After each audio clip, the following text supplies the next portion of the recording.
And if you want to understand what rebellion is, just check out any local teenager. They can give you a show.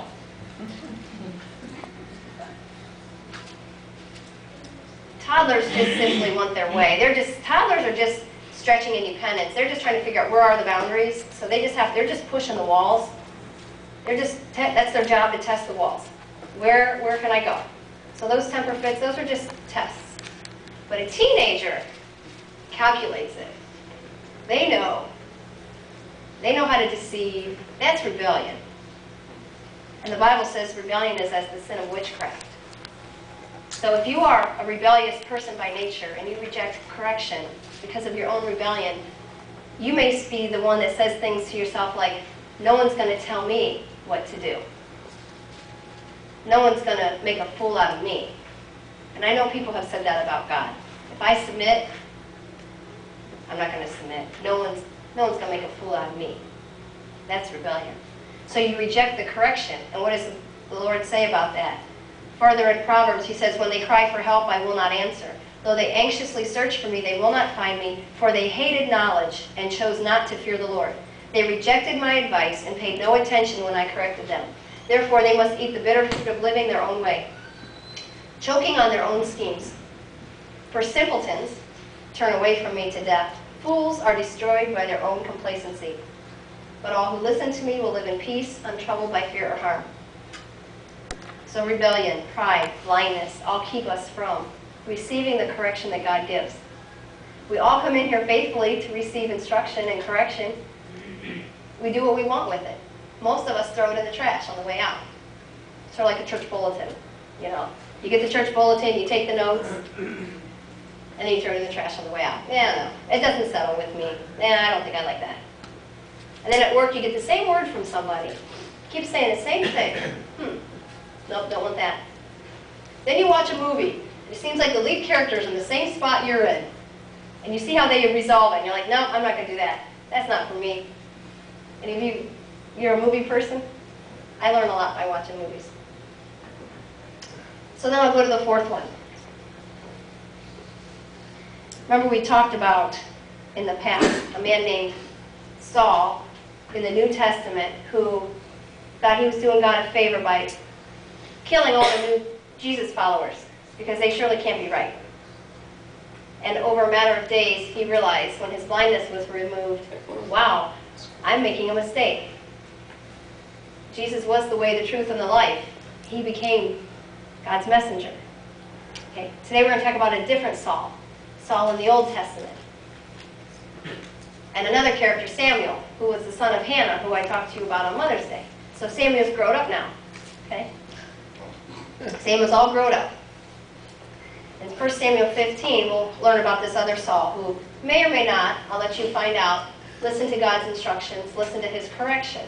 And what happened? One day Samuel said to Saul, so here's Samuel, the good prophet, saying, "It was the Lord who told me to anoint you as king of Israel. But now listen to these instructions from the Lord. This is what the Lord of the heavens armies has declared. I have decided to settle accounts with this nation, Amalek. Now go and destroy them." So in other words, God is wanting this King Saul to go to Amalek and destroy everything because they had been an enemy of Israel. Destroy everything, every living, breathing thing. Don't leave a spider crawling in the town. Kill everything, everyone. So this Saul went and took his army, and they even warned the city next door, you better move because there's big war coming here. Okay, so they go and they take all the people, kill all the people. But here's the problem. Saul and his men spared Agag, which was the king, kept the best of the sheep, the goats, the cattle, the fat calves, and the lambs, everything that appealed to them. They didn't kill it like they were supposed to. They said, oh, wow, this is some good stuff here. Let's not kill these. What a waste. Let's keep these things. So he did not follow God's instruction. He did not destroy everything. So then the Lord said to Samuel, because Samuel and the Lord, they had normal conversations. I'm sorry that I ever made Saul king. This is what God was saying. For he has not been loyal to me and has refused to obey my command. And Samuel was so deeply moved when he heard this, he cried out to the Lord all night. So early the next morning, Samuel, the good guy, went to find Saul, the disobedient king. Someone told him, well, Saul went out here. Saul was even tooting his own horn now. Saul was setting up a monument to himself because he did such a good job destroying these people, even though he kept all their stuff that he was supposed to destroy. So when Samuel finally found him, Saul said, "May the Lord bless you. I have carried out the Lord's command." And Samuel said, "Then why do I hear goats and sheep make a noise over here? What is this I hear all these animals making noise if you carried out the Lord's plan?" "Oh, it's true that the army spared the best of the sheep, the goats, and the cattle, but they're going to sacrifice them to the Lord your God. But we destroyed everything else." Samuel said to him, "Stop. Listen to what the Lord told me last night." "What did he tell you?" Samuel told him, "Although you may think little of yourself, are you not the leader of the tribes of Israel? The Lord has anointed you king of Israel, and the Lord sent you on a mission and told you, 'Go and completely destroy the sinners, the Amalekites, until they are all dead.' Why haven't you obeyed the Lord? Why did you rush for the plunder and do what was evil in the Lord's sight?" "But I did obey the Lord. I carried out the mission he gave me. I brought back the king, but I destroyed everyone else. Then my troops brought in the best of the sheep, the goats, the cattle, and the plunder to sacrifice to the Lord your God." But Samuel replied, "What is more pleasing to the Lord, your burnt offerings and sacrifices, or obedience to his voice? Listen, obedience is better than sacrifice, and submission is better than offering the fat of rams.